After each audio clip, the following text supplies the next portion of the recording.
하나님 나라 21번째 시간입니다. 하나님의 나라의 사명을 상실한 이스라엘 왕국에 대한 내용입니다.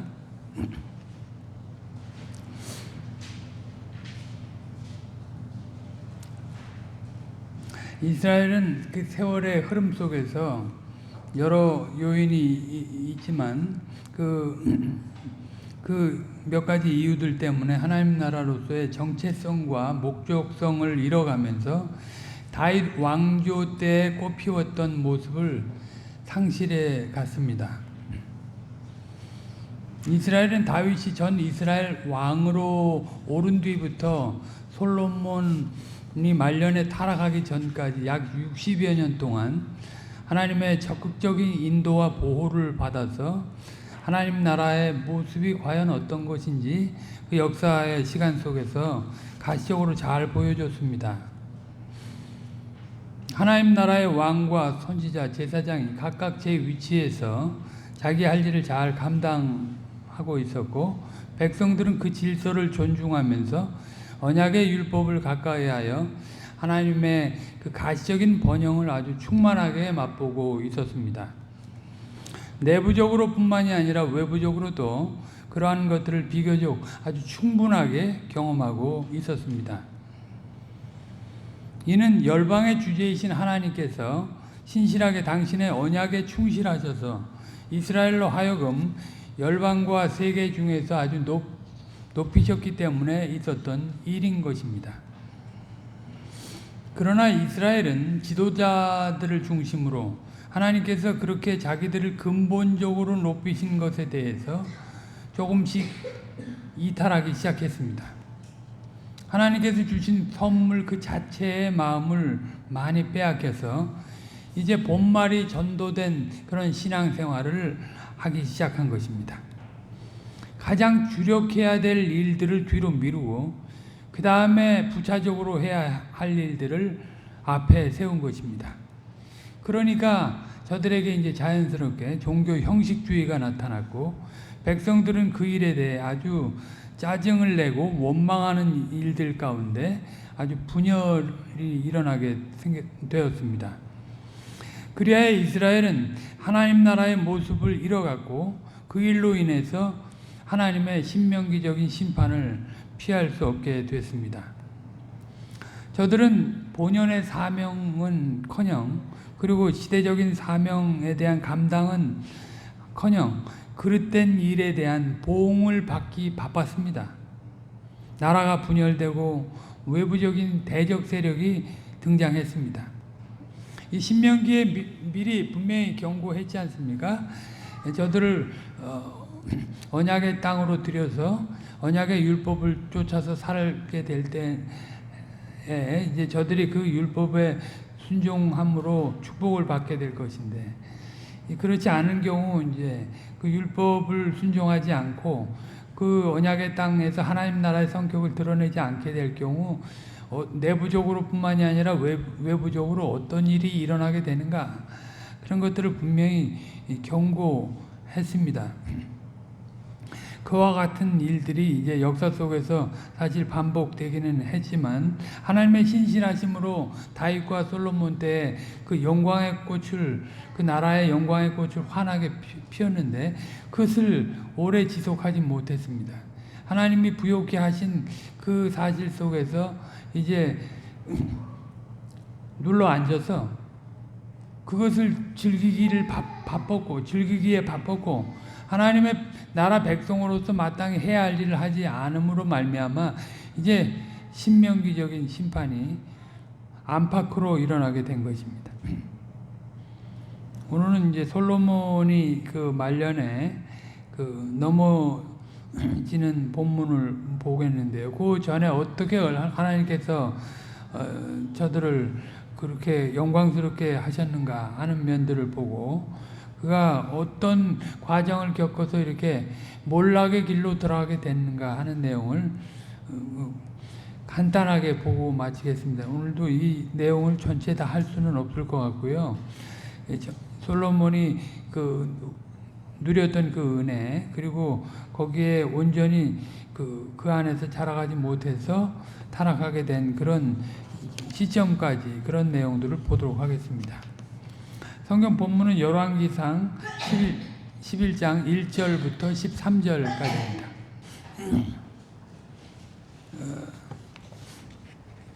여기 나오는 이족 후비들이 가지고 온 신들이 어떤 존재들인가?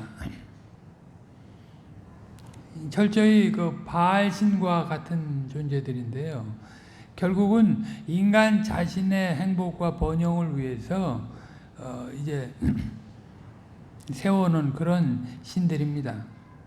각 지역마다 특색이 있긴 하지만 아무튼 암몬은 암몬대로, 모압은 모압대로, 또 두로와 시돈은 시돈대로. 두로와 시돈은 베니게라고 나오는데 원래 우리가 페니키아라고 알고 있는 일반 역사 속에서는 페니키아로 알고 있고 성경에서는 베니게라고 나오는 그쪽 신들, 이런 신들이 다 이제 자기들의 행복과 관련된 해서 만들어놓은 그런 신들입니다. 이름은 다 다르지만 내용은 사실은 다 비슷해요. 심지어 여기 암몬의 밀곰, 또 모아스의 그모스, 또 암몬 자손의 몰록 이렇게 나오는데 사실은 다 같은 신입니다. 이것은 인신제사를 드려서 자기 행복을 추구하는 것. 어떻게 이런 일이 있을 수 있나 생각하겠지만 우리나라에 왜 신봉사 심청이 인신 공양하는 거 있잖아요. 예, 그런 것들이 다 같은 유의 것들이에요. 그리고 이게 어디서 왔냐면 이 시돈 지방에서 왔는데, 이 시돈이 이제 바다를 끼고 있는 그런 도시 아닙니까? 나라고 도시인데 그 바다를 끼고 있으니까 이게 하루 앞을 내다볼 수가 없고 한치 앞을 내다볼 수 없는 상황 속에서 생을 살아가는 거예요. 그 험한 바다를 대상으로 자기 생을 영위해야 되니까. 그러니까 신들을 바다를 주관하는 신들을 만족시켜가지고 자기 행복을 추구하려고 하는. 요나도 사실은 그런 측면에서 바다에 던져진 것 아닙니까? 사실 이게 멀리 있는 게 아니고, 또 이게 오늘날에는 그런 일이 있을 수 있나? 그럴 수 있겠지만 똑같습니다. 이족 후비들의 생각이라는 게 세상 속에 철저히 천착이 돼가지고 세상의 행복과 영광을 누리는 것이니까 그 일을 위해서 자식을 그런데 내놓는 것이 꼭 인신제사를 드리는 거하고 똑같아요. 한시적인 생애를 지켜주고 유지해주는 것에 자식을 내버린다. 영원한 복음의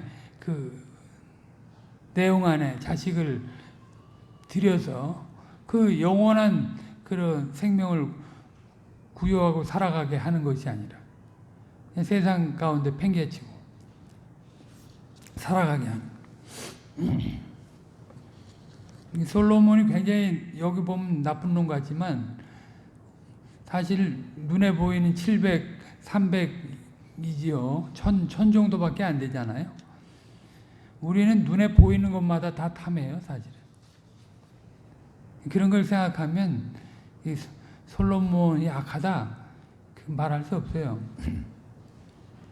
솔로몬보다 어떻게 보면 어렸을 때부터 늙기까지 탐한 걸 생각하면 더 많은 신을 내 안에, 우상을 내 안에 두었을 가능성도 있습니다.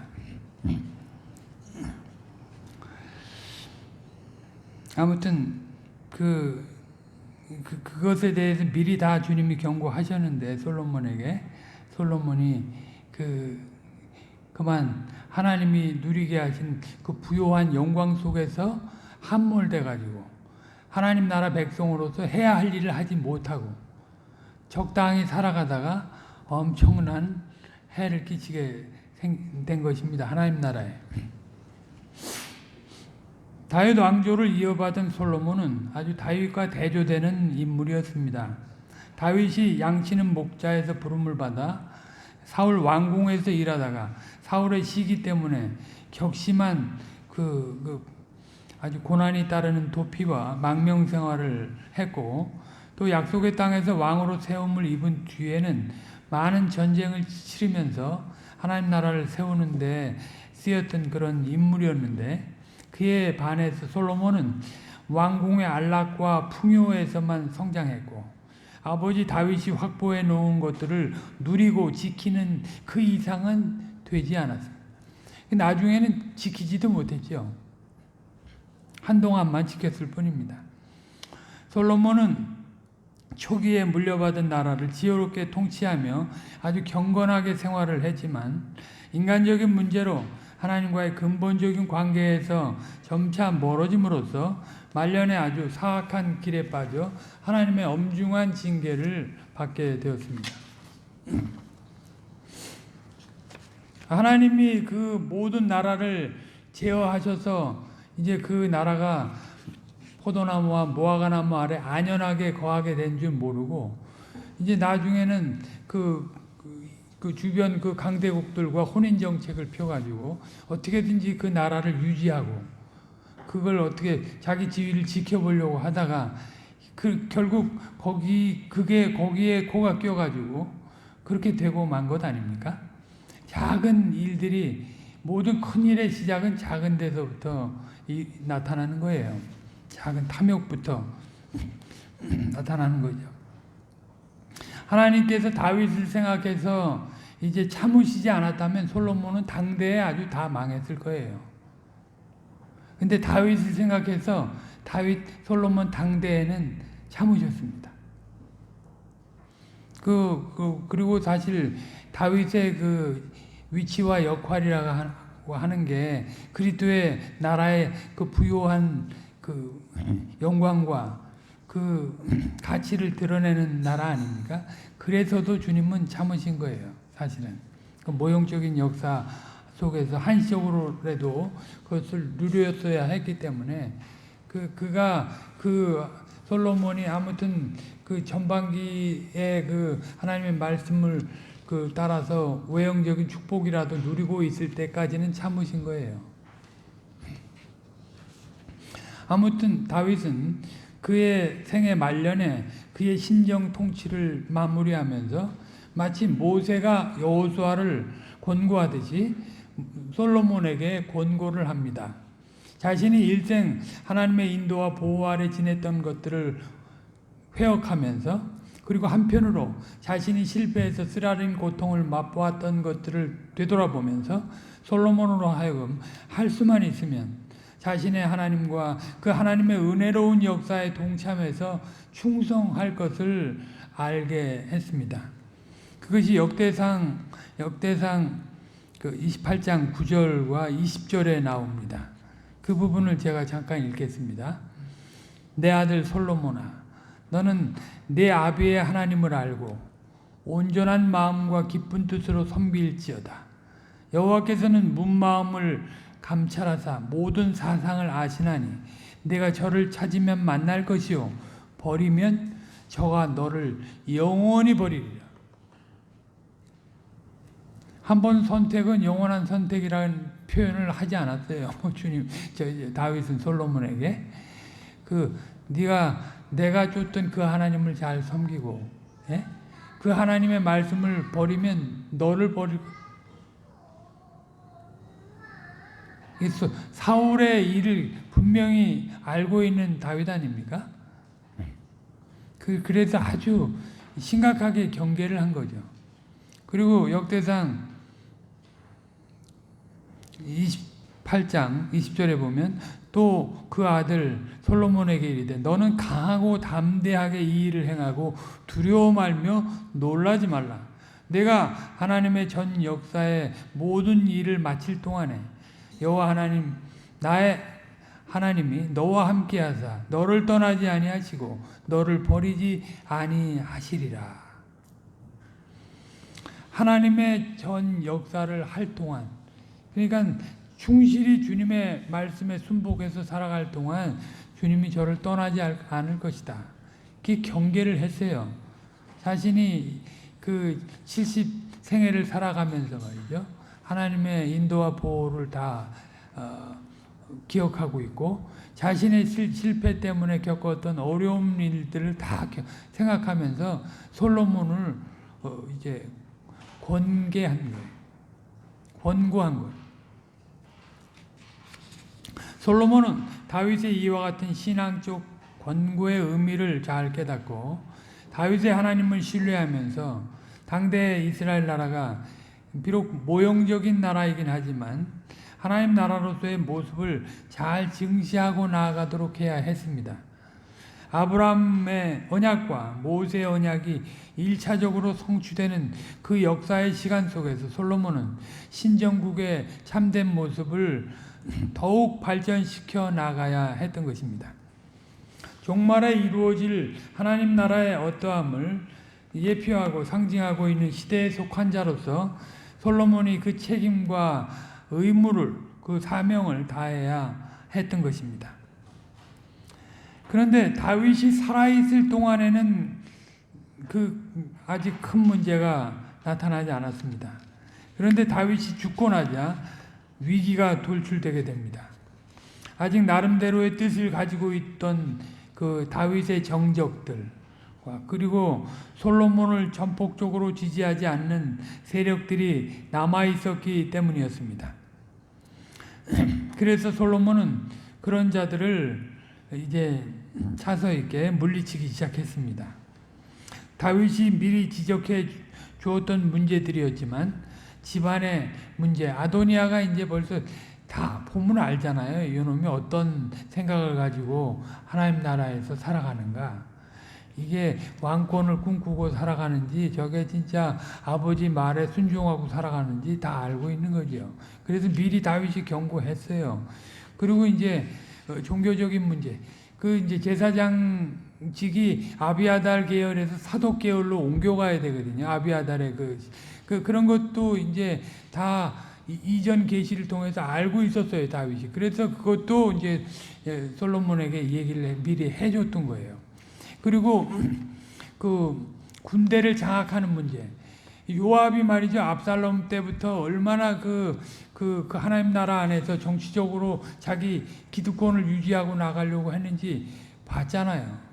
요압이 얼마나 다윗을 따르는 것처럼 하면서도 실질은 자기 유익을 구하는 그런 행보를 하지 않았죠. 철저히 육신적으로 살았던 자기 동생 아사엘을 죽인 아브넬, 북쪽 그 아브넬이 그 이제 다윗 중심으로 그 나라가 세워져야 된다는 걸 알고 그 전에 그 왕으로 모셨던 그 사울의 아들 이스보셋을 물리치고 이제 왔을 때 그때 이제 요압이 그 다윗이 용납을 했는데 요압은 그걸 받아들이지 못해서 결국 그 돌아가는 길에 쫓아가서 죽이지 않습니까?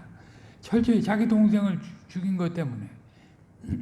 하나님 나라가 어떻게 세워져 나가야 하는가 다윗이 알고 그런 자들도 끌어안고 가는 것인데 하나님 은혜 가운데 이제 요압은 철저히 육신에 갇혀가지고 그런 사람이 지금 군대 장관으로 있는 거 아니에요? 그러니까 그 문제를 어떻게 지혜롭게 처리해야 될 것인가를 알려줬어요. 그리고 또 사울 왕조의 자녀 세력들 문제. 이전에 그 압살롬에게 쫓겨가지고 다윗이 그냥 그 요단 동편으로 나갈 때 시므이가 와가지고 그 죄를 뿌려가면서 저주하지 않습니까? 나중에 회복돼서 들어올 때는 아이고 내가 잘못했습니다 하고 빌어서 다윗이 끌어안고 그냥 오긴 했지만 그 근본적인 생각이 안 바뀐 사람들을 알고 있는 거 아니에요? 다윗이 그 문제를 솔로몬이 잘 처리하도록 권고를 했습니다. 그것대로 이제 솔로몬은 그 일들을 차서 있게 잘 처리해 나가죠. 그가 그렇게 처리할 수 있었던 것도 하나님께서 솔로몬을 그만큼 높여주셨기 때문에 처리할 수 있었던 거예요. 저를 낮춰서 약한 상태에 있었다면 요압이나 시므이 이런 존재들이 가만히 있지 않았겠죠. 또 다른 수작을 내가지고 하나님 나라를 어지럽혔을 거예요. 아무튼 하나님께서 솔로몬을 세워주셨기 때문에 다윗이 그 미리 권고한 그 일들을 차서 있게 처리할 수 있었던 것입니다. 그리고 나서 이제 기브온에서 솔로몬은 하나님께 일천 번제를 드립니다. 왜 이 솔로몬이 그 예루살렘에서 그 일천 번제를 드리지 않고 예루살렘에 있는 다윗의 성막에서 드리지 않고 왜 기브온에서 드리는지는 잘 모르겠지만 아마 그 많은 양의 번제를 성막에서 다 처리할 수 없으니까 그렇게 하지 않았나 그렇게 생각합니다. 기브온 제단이 굉장히 컸거든요. 어쨌든 하나님께서는 솔로몬의 의도를 아시고 그에게 나타나셔서 그가 원하는 것에다가 부귀까지 더해 주셔서 그의 생애에 그것을 누리도록 했습니다. 하나님의 언약 규정에 충성하면 다윗에게 허락한 은혜를 계속해 나가시겠다. 그렇게 약속을 하신 것입니다. 이게 하나님께서 다윗에게 언약하셨던 그 언약의 규정에 충실히 살아가는 것이 솔로몬의 그 사명이 되는 거죠. 솔로몬이 있는 지위에서 할 수 있는 그런 큰 일이 되는 것입니다.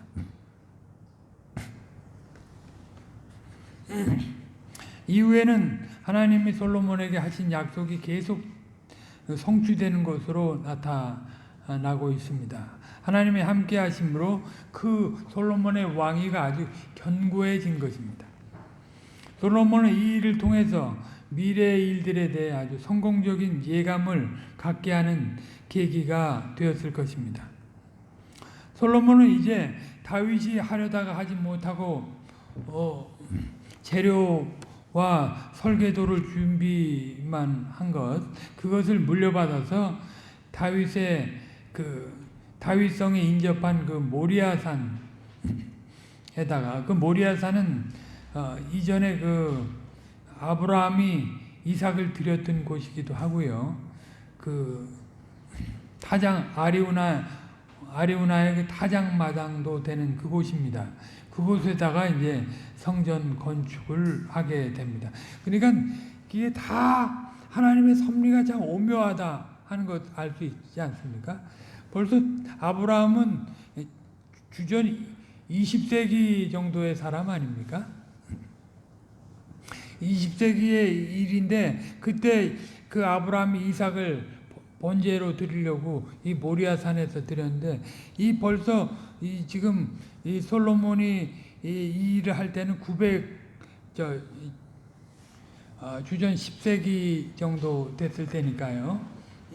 그때 약 한 1000년 전에 미리 있을 일을 미리 다 내다보시고 물론 그리스도께로 나아가면 더 2000년 후에 있을 일을 미리 다 하나님이 섭리하신 거죠. 하나님이 지혜의 하나님이시니까 세상을 다 말씀으로 다 창조하시고 섭리해 가시는 분이니까 영혼 속에서 그 일을 다 내다보시고 시간 속에서 그 일을 차서 이렇게 이루어 가신 거예요.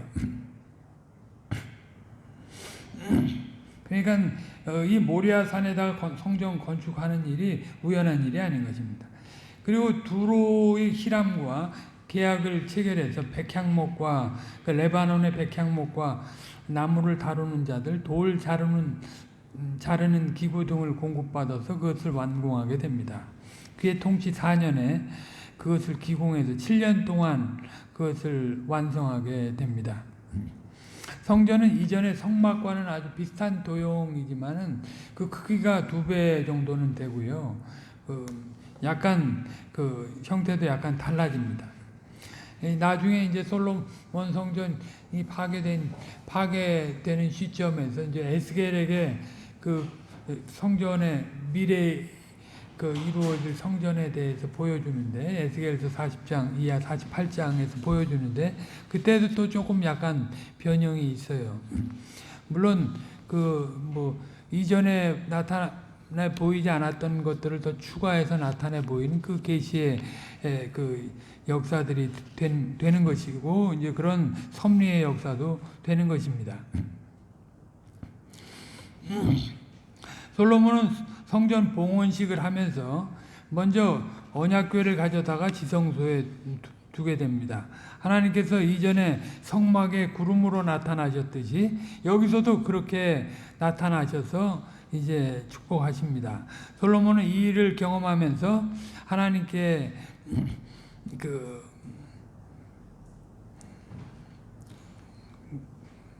은혜를 누려서 간단하게 강설을 하고 나서 감사 기도를 길게 올리게 됩니다. 이 기도의 내용을 보면 솔로몬이 가졌던 성전과 관련된 신앙이 얼마나 훌륭했는지 우리가 잘 알 수 있습니다. 그 열왕기상 8장에 그것이 나타나지 않아요? 이 솔로몬은 그때의 경륜 아래에서 겸손한 태도를 가지고 하나님의 하나님 되심을 나타내면서 자신이 맡은 하나님 나라의 사명을 잘 감당하게 해달라고 성전과 관련된 은혜의 내용들을 이전의 언약적인 그 경험들을 상기하면서 간절히 구했습니다. 심지어는 이방인들이 이 성전에 나와 기도할 때라도 응답해 주기를 간구했습니다.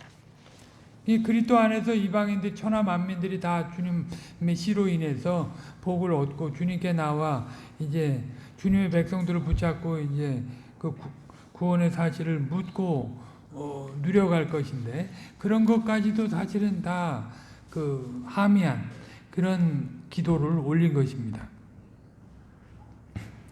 그가 그 기도를 마쳤을 때 하늘에서 불이 내려와서 노제단에 번제를 드리려고 버려놓은 제물들을 다 태우게 됩니다.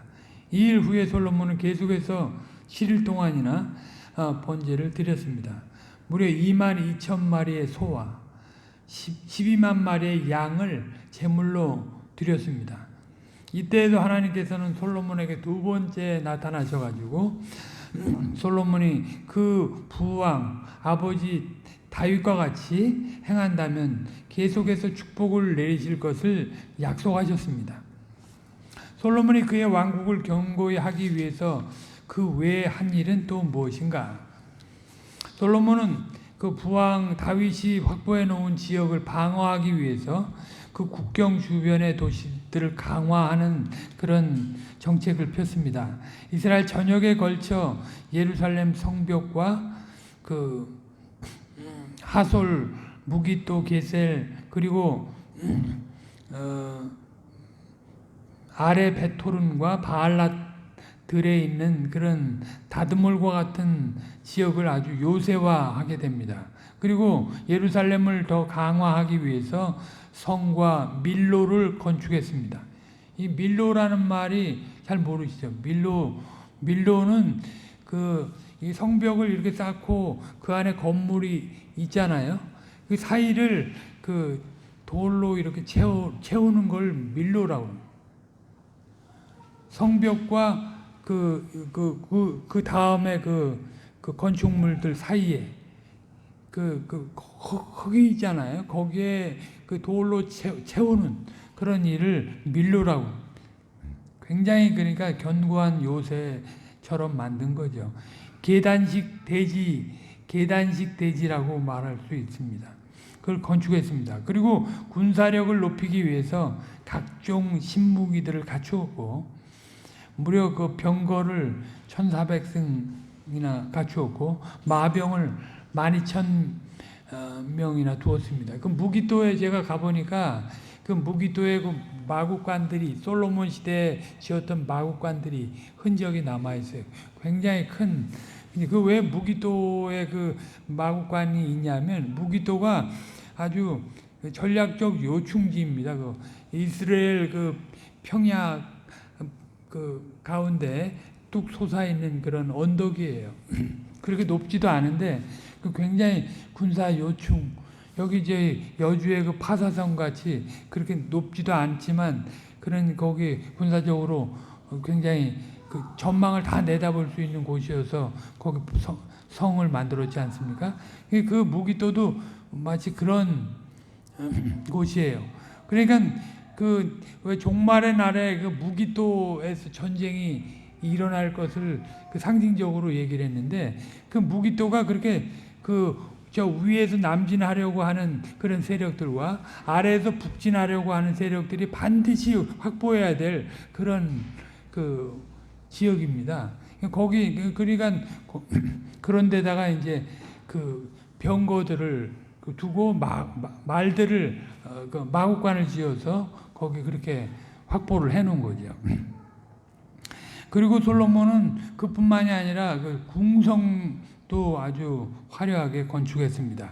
무려 13년에 걸쳐서 그의 궁성을 건축했습니다. 그의 궁성은 다윗의 그 성보다 훨씬 더 크고 화려했습니다. 솔로몬이 다윗 이상으로 가족들이 매우 많았을 것인데 당시 다른 나라의 풍습에 영향을 받아 많은 후궁들과 식구들을 두었기 때문일 것입니다. 그러니까 이게 이제 이 서서히 조금씩 문제가 생기게 된 거예요. 원래 하나님께서 보호하셔가지고 그 나라가 유브라테, 북쪽 유브라테에서부터 남쪽 나일강 있는 데까지 그 넓은 영역을 차지하고 하나님의 그 보호하심으로 있었는데 그거를 지키려고 그 이방 사람들이 그 하는 행동들을 다 한 거예요. 그러니까 이것 때문에 백성들이 난리가 난 거 아니에요.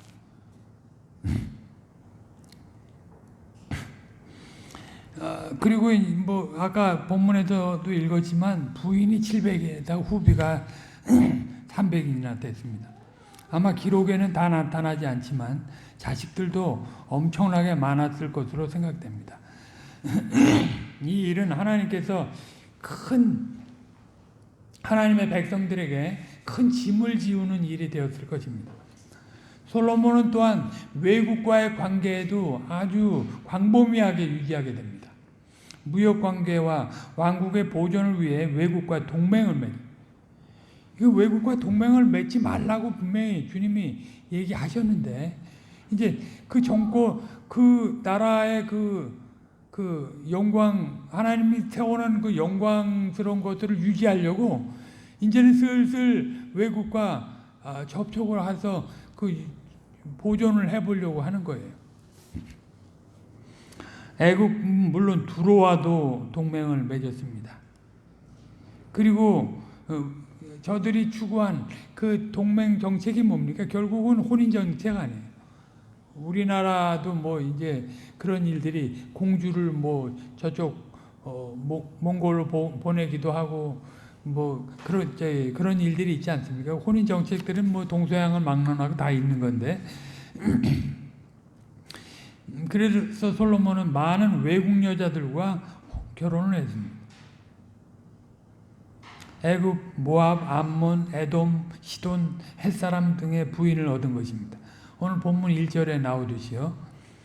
하나님께서 금하신 일들을 아랑곳하지 않고 그 현실에 그릇된 인본주의적 전통적 관습을 추구한 결과였습니다.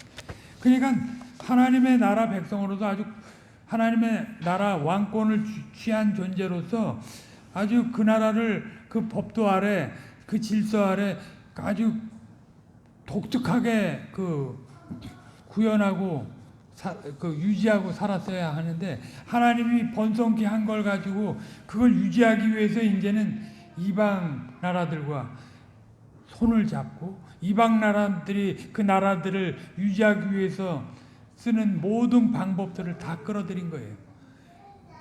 이 신명기 17장 15절 이하에 보면 왕들은 율법을 가까이 두고 그걸 등사해서 늘 보고 말이죠. 애굽의 그 병거들을 의지하지 말고, 분명히 경계를 하셨잖아요. 그럼에도 불구하고 하나님이 영화롭게 한 그 모든 그 선물들을 가지고 스스로 그걸 지켜보려고 한 거예요.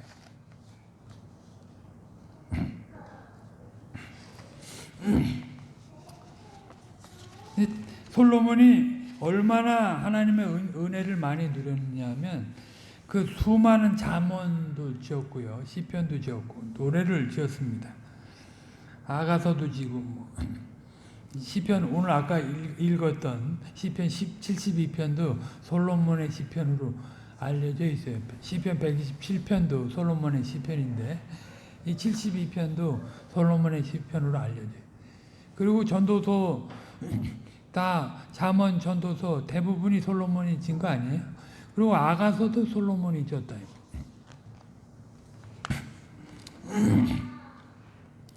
그리고 그는 식물뿐만이 아니라 동물에 대한 아주 탁월한 식견을 가지고 있었습니다. 그래서 허다한 사람들이 남방 그 시바의 여왕도 그 소리를 듣고 와가지고 내가 소문으로 듣던 것보다 훨씬 더 대단한 분이라는 걸 확인하잖아요. 하나님이 주신 지혜로 그렇게 다 알게 됐는데 그걸 가지고 자기 이 왕권을 지키고 그 나라를 유지하는데 허비한 거예요. 궁극적으로 해야 될 일이 뭔지 잊어버리고 그리스도가 오시기까지 그 나라가 어떠한 나라인가, 그 율법을 통해서 어떻게 하나님 앞에 예배를 드리고 어떻게 이웃 사랑을 나타내야 되는가, 소외되고 압제받는 사람들을 어떻게 돌보고 참 아름답게 그 나라를 구현해 나가야 될 것인가, 이건 아예 생각하지 않고 그건 부차적인 것이고, 부차적인 걸 앞세워가지고 현실적인 그 영광을 위해서, 그걸 유지하기 위해서 백성들을 그 허비시킨 거죠. 헛된 일을 하게 한 거예요. 솔로몬은 그의 왕국을 공고히 하기 위해서 많은 인적 자원과 돈이 필요했습니다. 그래서 부역제도를 두어서 사람들을 동원했고 가나안 사람들뿐만 아니라 타지 외국 사람들까지 불러다가 쓰기까지 했습니다. 말년에는 이들을 관리하는 사람들이 따로 있어야 했어요. 얼마나 용병들 이런 용역들을 많이 썼는가. 가령 성전 건축 시 3만 명의 사람을 레바논으로 보내 백향목을 실어 오도록 했고요. 징집된 이스라엘 사람들은 보수 없이 그 징집 기간 동안 일을 해야 했습니다. 그리고 이스라엘 지역을 12행정구역으로 나누어 가지고 각각 그 담당 행정관을 세워 그들로 하여금 매년 궁정의 한 달 경비를 거두도록 했습니다. 솔로몬의 많은 식구들은 모든 궁정을 유지하기 위한 재정으로 생활했을 것입니다. 이들을 위한 숙식비가 얼마나 많이 소요되었는가. 솔로몬이 하루 식량을 얼마나 먹었는지 성경에 나와 있지 않습니까?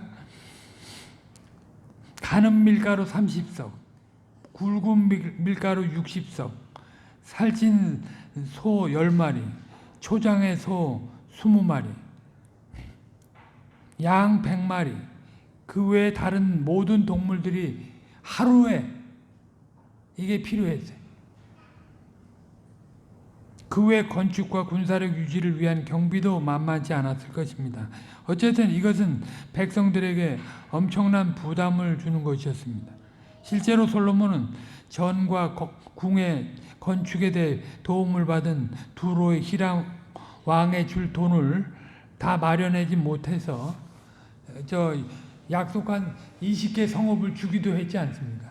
하나님 나라 성읍을 오히려 그 약속한 금을 못 줘가지고 성읍 대신 못 거둬들이니까 그걸 성읍을 줘버렸어요. 하나님 나라 땅을 팔아가지고 그걸 대가로 주었다.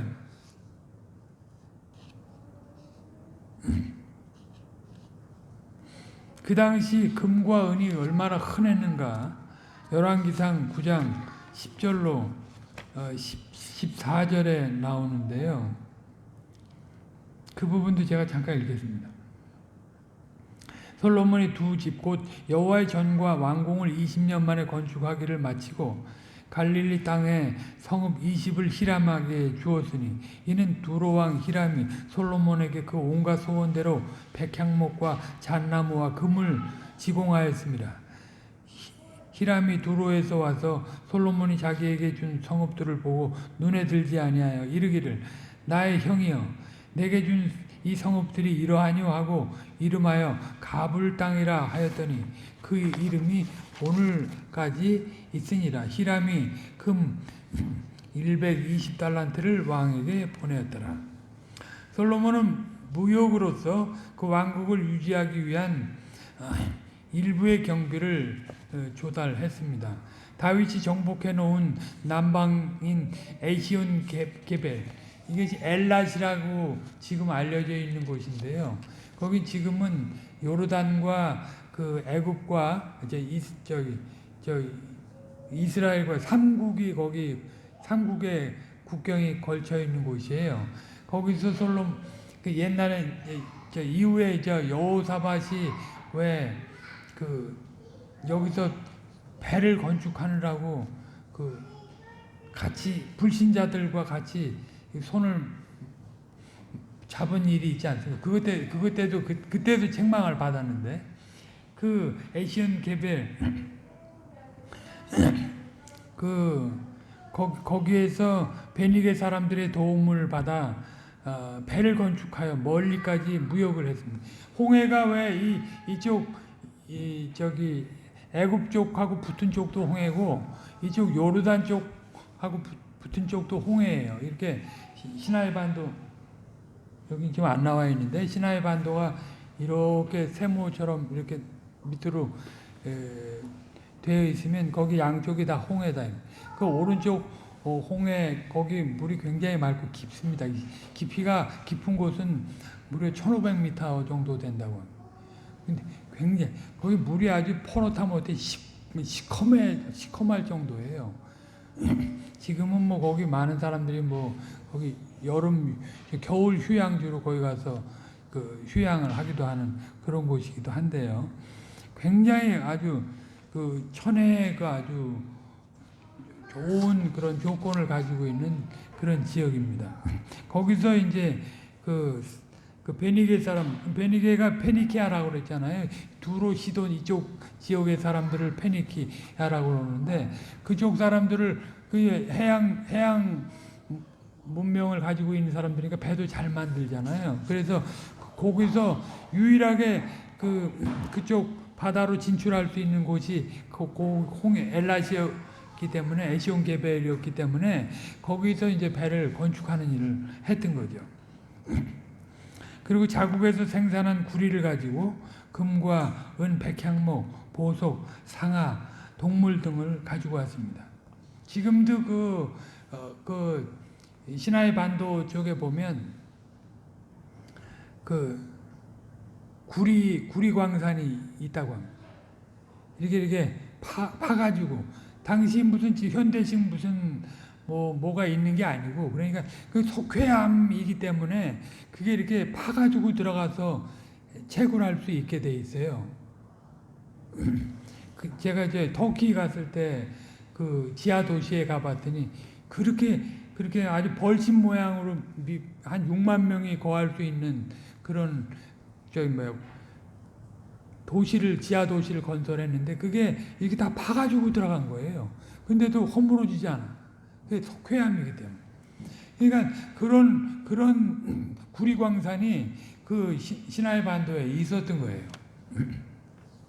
그런 데서 이제 구리를 채굴해가지고 자기 나라에 없는 상아 이런 것들, 향품 이런 것들 무역하는 데 쓴 거죠.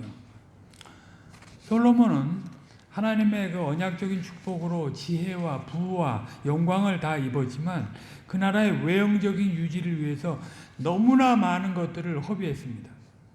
성전을 건축하고 나서 그 나라의 정체성과 목적성을 정비하고서 그 나라의 성격을 보다 구체화하는 내부적인 일로 나아갔다면 이렇게 문제가 심각하게 벌어지지 않았을 거예요. 근데 주변적인 일과 부차적인 일에 눈에 팔려가지고 말이죠. 가장 중요하게 여겨야 될 그 나라의 그 성격, 그 구원받은 사람들, 주님의 언약 백성들의 그 정체성, 그들의 사역, 이것들을 드러내는데 주력하지 못한 거예요. 왜죠? 엉뚱한 일에 바빠가지고. 누구나에게나 다 그런 거지만 사람이 가장 주력해야 할 일에 주력하지 못하게 되면 다른 일에 마음과 정신과 물질과 힘을 빼앗기게 돼서 점차 이제 본질에서 멀어지는. 하나님의 이 솔로몬이 지구 역사상 가장 부자예요. 하나님의 영광을 입어서 그렇게 부자가 된 거예요. 뭐 이 대한민국에서 1등 되는 그런 부자 정도가 아니라 지금 역사 속에서 1등 되는 부자 정도가 아니라 전 역사 속에서 제일 부자였던 존재예요. 솔로몬이. 그런데 진짜 그 영광을 힘입고도 말이죠. 할 일을 하지 않아. 그래서 이제 이렇게 타락하게 된 거예요. 솔로몬 개인으로서는 인간적으로 지나치게 안전을 도모하려고 하다가 그만 하나님의 율법에서 그 많은 일을 취하고 말았습니다. 외국 여자들과의 혼인 동맹 문제가 바로 그런 것입니다.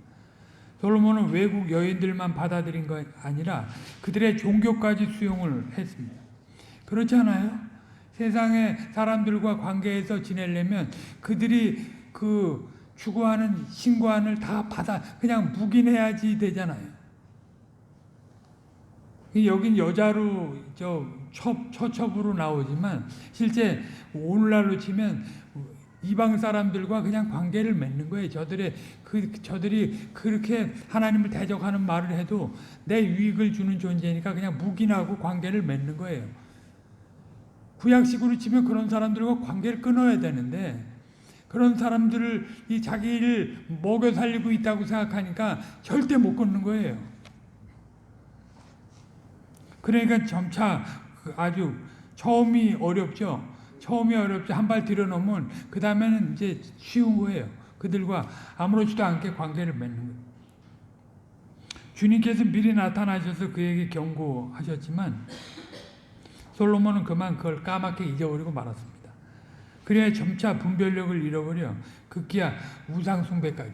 예루살렘 그 앞에 말이, 그 앞에 그 인신 제사를 드리는 그런 그 신정까지 허락을 한 거예요. 이게 솔로몬이 늙어도 거룩하게 늙어야 됩니다. 늙으면 분별력이 떨어지잖아요. 그러니까 그런 걸 거룩하게 늙지 않으면 이렇게 형편없어진다니까. 나중에 늙어 그 일을 허락했다는 그 표현도 우연한 표현이 아니에요. 주님의 말씀. 백성들도 그저 외형적인 부와 명성에만 집중하여 정부의 과도한 요구에 그저 따르기만 하는 짓을 했습니다.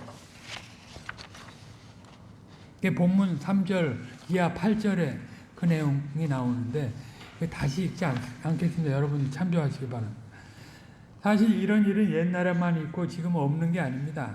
하나님의 언약적 열심으로 외형적인 명성과 부를 일시적으로 누린 것에 대해 그렇게 하신 근본적인 이유를 알지 못하고 그것만 지키려고 하다가 망하는 꼴을 보이는 것입니다.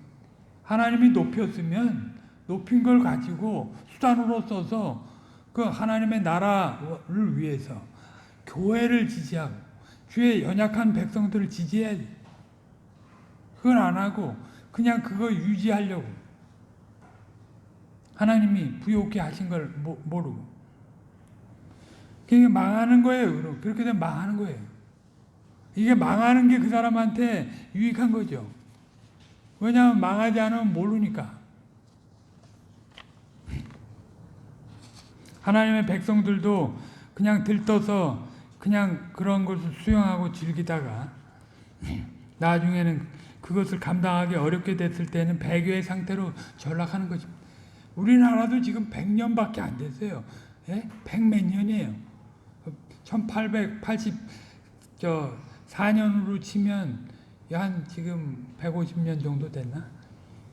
근데 벌써 그 선교사들이 모든 걸 헌신해 갖고 와서 복음의 씨를 뿌렸는데 지금은 그들이 준 외형적인 축복을 누리는데 지금 지키는데 급급하고 넘어가요.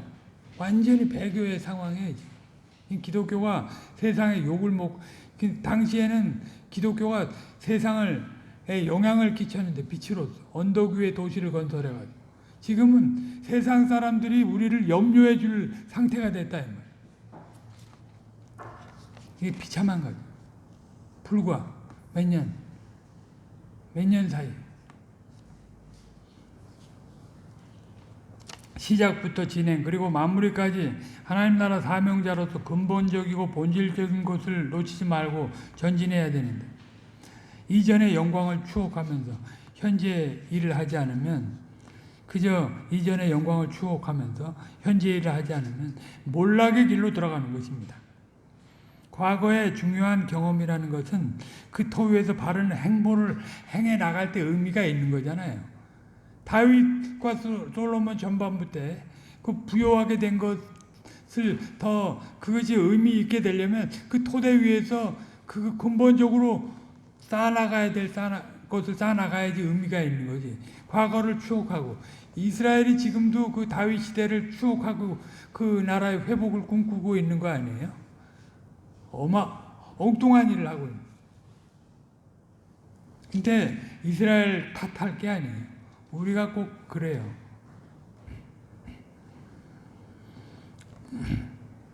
그렇게 그릇 가게 될 때는 이전에 영광을 누렸던 것이 하나님께서 소송하실 때 물증이 돼.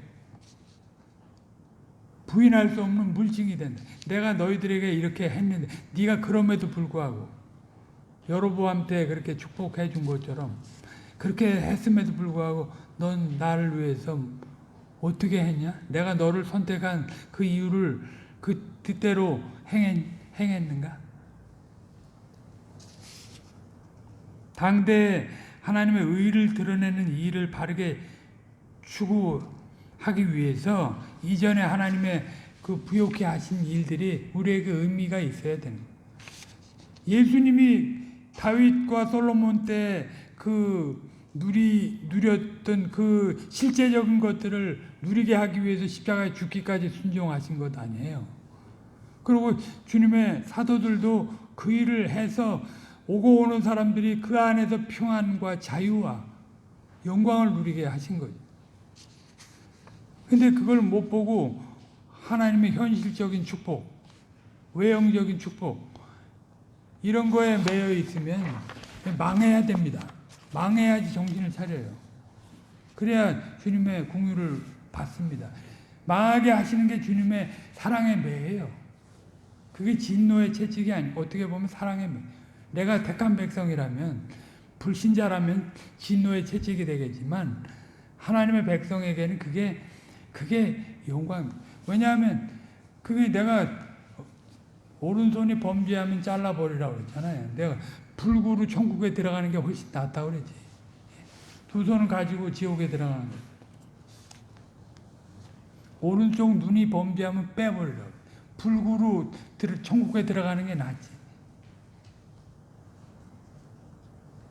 그러니까 내가 왜 오늘 살아가야 되는지. 그냥 외형적인 복을 받아서 좋은 집에 살고 좋은 것 누리고 그걸로 끝나면 그 사람은 생명이 없습니다. 더 이상. 여기서 정신을 차려야 해요. 솔로몬 마태복음 6장 29절에 보면 솔로몬의 영광이 이 들에 핀 이 꽃의 영광만도 못하다고 해요. 곧 하나의 영광만도 못하다고 해요. 곧 다발루의 영광이 아니라 곧 하나의 영광만도 못하다. 솔로몬의 영광. 왜 그런데 정신을 팝니까? 우리가 얼마나 귀중한 존재인 아드님의 생명으로 우리가 이 우주보다 크신 아드님의 생명으로 생명을 취한 자들인데 우주보다 큰 걸 갖다 준다고 해도 우리는 눈 하나 깜짝하지 않아야 돼요. 그걸 오히려 잘 써서 주의 이름과 영광을 높여야 돼요. 그걸 위해서 우리가 오늘 우리에게 생명을 아직도 참으시고 우리의 생명을 연장시켜주고 있는 거예요. 오늘 여기까지 하겠습니다.